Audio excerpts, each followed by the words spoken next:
The gala stretched on like a performance neither of them wanted to star in. Amelia barely heard the music or the laughter anymore. All she could feel was the weight of the deal her father had just laid on her. She stood at the edge of the ballroom, hands tightening around the stem of her glass as conversations buzzed around her. Lorenzo, of course, looked infuriatingly at ease. He was working the room like a politician, shaking hands with men who had once sworn to destroy his family, flashing that same smile that made everyone wonder if he knew something they didn't. She hated that he probably did.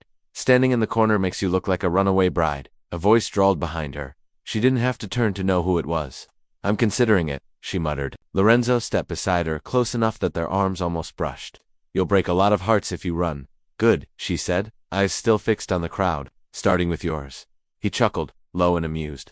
You give yourself too much credit, Rossi. She turned to face him fully this time. You think this is funny? That our fathers just decided to throw us together like pawns? I think it's typical, he said with a shrug. They've been playing chess for decades. You and I are just new pieces.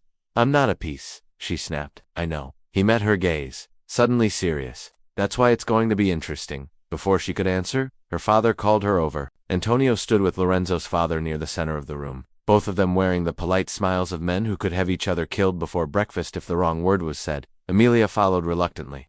Lorenzo trailed after her, hands in his pockets, looking like he belonged everywhere. Antonio placed a hand on her shoulder. The announcement will be made at the end of the week, he said quietly, just for her to hear. You and Lorenzo will be seen together in public before then. It's important people believe this. She stared at him. So I'm supposed to play happy fiancé now? Yes, Lorenzo's father replied smoothly. Because if our enemies believe this alliance is weak, they'll strike, and neither of our families can afford that. The implication hung in the air. She wasn't just part of a publicity stunt. She was now a shield, a symbol, and she hated every part of it. Later, when the last guests trickled out and the ballroom emptied, Lorenzo found her again on the balcony. She was gripping the railing, the city spread out below like a chessboard she couldn't escape. So, he said, stepping out into the cold night, when do we start pretending we like each other? She exhaled sharply.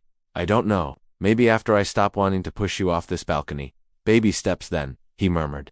For a few seconds, neither of them spoke. The sounds of the city drifted up from the streets. Horns and distant sirens, and the occasional shout. It felt far away from the polished world inside. You're taking this better than I thought, Lorenzo finally said. I'm not taking it well, she replied. I'm processing. There's a difference. He leaned against the railing beside her. You'll figure it out. You always do. She glanced at him, surprised by the lack of mockery in his tone. For once, he wasn't trying to get under her skin. He was just there. Don't pretend you know me, she said, softer now. I don't have to pretend, he answered. I've been watching you for years. That admission hung between them, unexpected and heavier than any flirtatious line. She looked away quickly, unwilling to give him the satisfaction of seeing how it unsettled her. The sound of footsteps interrupted the moment. One of Lorenzo's men appeared in the doorway, his expression tense. Lorenzo, we've got a problem. His posture changed instantly. The lazy charm slipped away, replaced by sharp focus. What kind of problem? The man hesitated, glancing at Amelia. Lorenzo waved it off. She stays talk.